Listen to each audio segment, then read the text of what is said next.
January has become the cruelest month in Baltimore, not because the Ravens stopped being a good football team, but because every single season ends the exact same way. The clock hits zero, the cameras find Lamar Jackson, and before fans have even left the stadium, the internet has already made up its mind. He can't win the big one, he's a playoff choker, he needs a real weapon. And it's become one of the most back and forth opinions in football, and honestly, at first glance, it makes sense. Lamar Jackson is a two-time NFL MVP, definitely should have been 3 in 2024, but fell to Josh Allen. He's one of the most dynamic players the league has ever seen. He's rewritten what people thought was possible from the quarterback position, yet somehow only 3 playoff wins, no Super Bowl appearances, multiple heartbreaking exits, and for a player this talented, that resume feels incomplete. But here's the question nobody asks. What if we've been blaming the wrong person? Because when you actually go back, not to the highlights or to the headlines, but to every single season, every roster, every contract, every coaching decision, and every playoff game, the story becomes a lot more complicated. Yes, there are some games where Lamar deserves every ounce of criticism he gets, game where he misses throws, turns the ball over, or simply doesn't play up to the standard he's created. But there are also some games where the Ravens abandon the run game despite having one of the best offenses in football. Games decided by drop passes, goal line fumbles, missed field goals, season-ending injuries, or teammates making mistakes at the worst possible moment. So today, we're putting every opinion aside. We're going back through the Ravens season since Lamar Jackson became the starter. We're looking at the moves Baltimore made, the players they surrounded him with, the playoff performances, the coaching decisions, and the moments that define each year. Because by the end of this video, we're going to answer one question.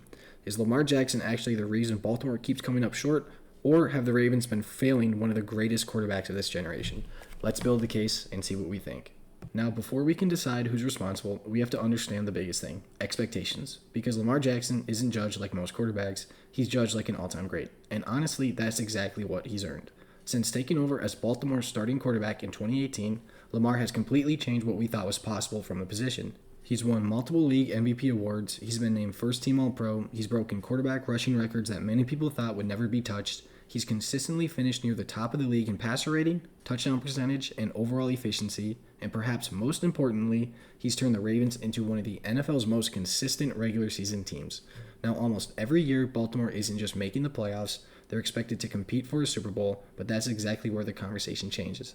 Because once January arrives, the numbers don't look the same, the explosive offense suddenly slows down, turnovers become more frequent, the Ravens score fewer points, and before long, another season ends with the same headlines. Lamar can't get it done when it matters. That's become the reputation. But reputations have a funny way of ignoring context. No one remembers when the offensive coordinator completely abandoned the run game. No one remembers when receivers dropped game-changing passes. No one remembers season-ending injuries or goal line fumbles or missed kicks. Instead, quarterbacks get the credit, quarterbacks get the blame, and Lamar has carried more blame than almost anyone in the league. Some of that criticism is absolutely deserved. There have been playoff games where Lamar simply wasn't good enough. We'll talk about every single one of them. But there have also been some playoff losses where the box score tells one story and the film tells another. That's why we're not just looking at wins and losses, we're looking at everything. Every offseason, every roster decision, every contract, every playoff game, and one question after every season. Did Lamar fail the Ravens, or did the Ravens fail Lamar? Because by the end of this timeline, I think you'll realize the answer isn't nearly as simple as social media wants you to believe. So let's go back to where it all began, the end of Joe Flacco's era and the beginning of the Lamar Jackson one. When Lamar Jackson arrived in Baltimore, he wasn't supposed to play. The Ravens had Joe Flacco, he was the Super Bowl MVP, one of the most respected veterans in football, and Lamar was viewed as the future, not the present. But halfway through the season, everything changed. The Ravens were sitting 4-5, their offense had gone stale, and after another disappointing performance, John Harbaugh made one of the biggest decisions of his career. Joe Flacco was out and the rookie was in. Immediately, Baltimore became a different team, and their offense transformed almost overnight. Instead of asking Lamar to be Joe Flacco, the Ravens built an offense around what made him special. They designed quarterback runs, read options, and play actions, kind of exactly what they did in Louisville for success. And just like in Louisville, Baltimore had success. They finished the season 6-1 with Lamar as the starter, winning the AFC North and making the playoffs when weeks earlier that seemed unlikely. But here's what people forget. This wasn't MVP Lamar. This wasn't the polished passer we know today. He was a 21-year-old rookie making just his 8th NFL start, and his reward? One of the smartest defensive game plans of the last decade. The Los Angeles Chargers did something almost nobody else had tried. Instead of matching Baltimore's heavy personnel with linebackers, they flooded the field with defensive backs. 7 defensive backs again and again and again.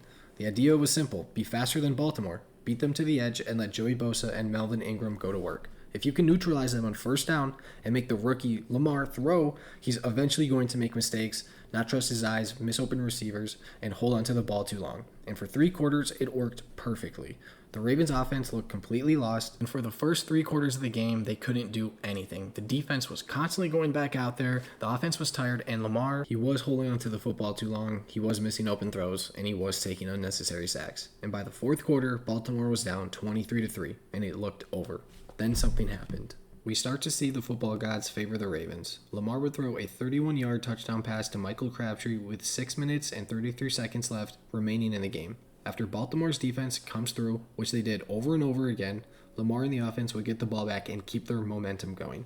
A 7-yard touchdown pass to Crabtree with 1 minute and 59 seconds left in the game would cut the score to 23-17. And I tell you, this Ravens defense was elite. Once again, they would come through, and with a really big holding penalty against the Chargers, that really didn't hurt them. The Ravens would get the ball back with a chance to win it. Lamar threw 2 late touchdown passes. Would he complete an incredible comeback? Well, with 28 seconds left remaining, Chargers linebacker Uchenna Nwosu sacked Lamar Jackson, forcing a fumble, and the Chargers would recover it and call game.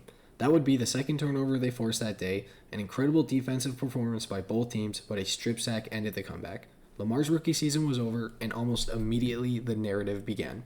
Lamar can't win playoff games, but is that really a fair takeaway? Let's look at what he was working with. His top receivers this season, an aging Michael Crabtree, a 28-year-old John Brown, and was Willie Snead his best offensive weapon? I mean, they had a rookie tight end named Mark Andrews who was coming out of Oklahoma. The offensive line was damn solid. The defense was elite. But asking a rookie quarterback making his first playoff start to solve one of the most uniquely defensive game plans in recent playoff memory? That's a pretty big ask. Did Lamar play well? No. He completed just 48% of his passes. He looked overwhelmed for much of the afternoon, and those criticisms are completely fair. But context matters. This wasn't a veteran quarterback collapsing under pressure. This was a rookie making his 8th career start. Also, against a defensive team that completely changed its identity for one game. Could he have played better? Absolutely. Should the coaching staff have adjusted sooner? Probably. Instead, the Ravens waited until they were down 20 points before opening up the offense. The comeback came too late. The season was over. Overall, for 2013, the verdict is this. For the front office, I'd give them a B. The Ravens, they stumbled into the perfect offensive identity after drafting Lamar and Mark Andrews, but the receiving corps lacked top-end talent. For their overall coaching, I'd give it a B. Excellent decision to start Lamar halfway through the year, but they were slow to adjust once the Chargers changed the game. The supporting cast, I give them a B+ because their defense was seriously elite. They had a very good offensive line, but again, average receiving corps. Lamar Jackson, overall, I'd give him a B too. It was a rough playoff debut, but also exactly what you expect from a 21-year-old rookie making his first postseason start. Responsibility for the playoff loss, he definitely gets a lot of it. I'd say probably around 60% of it or so, maybe coaching, maybe about 30. But the Ravens, they didn't lose because Lamar was a bad quarterback. They lost because a rookie quarterback looked like a rookie quarterback. The problem was that wouldn't be the last time January ended with people asking the exact same question. The 2018 season introduced Lamar Jackson. The 2019 season created a superstar, and maybe more importantly, it created expectations that Baltimore has been chasing ever since. Because what Lamar did in 2019 wasn't just impressive, it was historic. After taking over as the starter halfway through the previous season, Lamar entered his first full year as the unquestioned leader of the Ravens. And Baltimore didn't just build around him, they built the entire identity of the franchise around him. The offense became something the NFL had never seen before, a quarterback who could destroy offense with his arm and then make plays with his legs. The Ravens finished the regular season with a 14-2 NFL record. They led the NFL in scoring, they led the NFL in rushing, but were the 27th ranked passing offense in the regular season. It didn't matter, though, to Lamar because he became the unanimous NFL MVP. But the biggest story wasn't just Lamar, it was how perfectly Baltimore's roster construction matched his strengths. The Ravens had an elite offensive line, a dominant rushing attack, a creative offensive system, a top defense, and weapons that fit the scheme. Baltimore looked like a team built to win in January, until January arrived. Now comes the divisional game against the Tennessee Titans. It's Baltimore, they have the home field advantage, they're the number 1 seed, they have the MVP quarterback, everything was lined up for them. And then Tennessee punched them in the mouth. Tennessee jumped out early, Derrick Henry controlled the ball game, and Baltimore suddenly found themselves playing from behind. And this was a huge turning point because the Ravens were used to controlling the clock, playing from ahead, and tiring out the defense over 4 quarters of the game. This young offense was not used to playing from behind and using their 27th passing offense as a weapon. They were in unfamiliar territory. However, the story of the game wasn't that Lamar played badly. The story was that the entire Ravens' identity disappeared. During the regular season, Baltimore's offense was unstoppable because teams couldn't handle the combination of Lamar's passing and rushing attack. But against Tennessee, the Ravens moved away from what made them special. Baltimore finished with just 9 rushing attempts by running backs, and for an offense that built its entire identity around the run, that was shocking. Lamar was forced into obvious passing situations, and when the Ravens needed him to be perfect, he wasn't. He finished with 365 passing yards, 143 rushing yards, 1 passing touchdown, 2 interceptions, and 1 lost fumble. This stat line is pretty complicated though, because if you only look at the turnovers, you're going to blame Lamar, and honestly, you got a good reason to. Lamar's first interception wasn't really his fault though. It's this guy Mark Andrews' fault, and if you go back and watch the replay, yeah, the throw was a little high, but when it hits your hands, you got to catch it, and he let it pop up for an interception. Now, the fumble about more than halfway through the third quarter didn't help them and gave the Titans great field possession, which they were able to use on a Ryan Tannehill touchdown to cash in.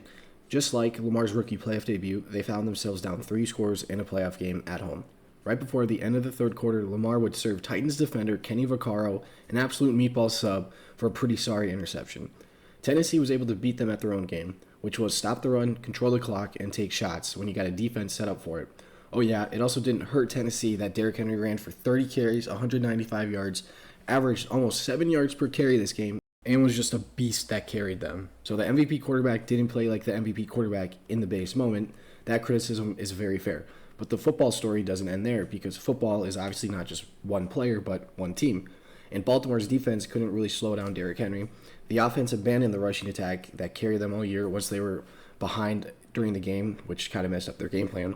And the Titans, they were able to control the pace of the game. The Ravens didn't lose because Lamar suddenly became a bad quarterback. They lost because the entire machine that made them special stopped working.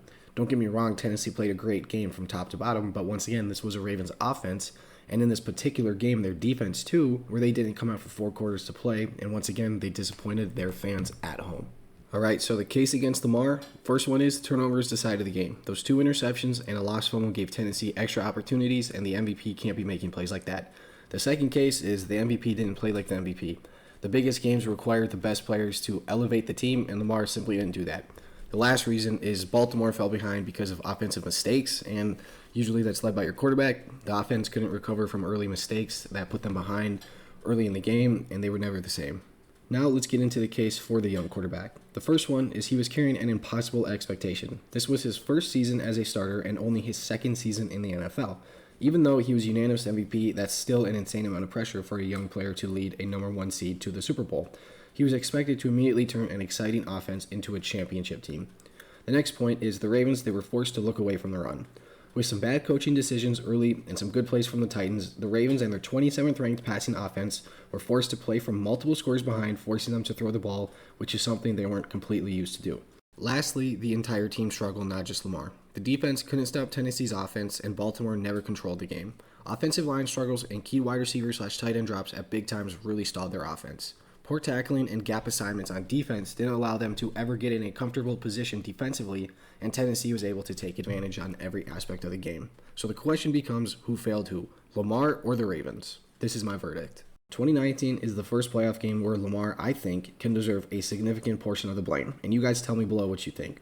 This wasn't a rookie getting overwhelmed. This wasn't an impossible situation. This was a MVP quarterback at home with a Super Bowl caliber roster. And yeah, I mean, the wide receiver options weren't pretty outside of first-round draft pick Marquise Brown, who put up 584 receiving yards in the regular season, but again, passing wasn't their identity.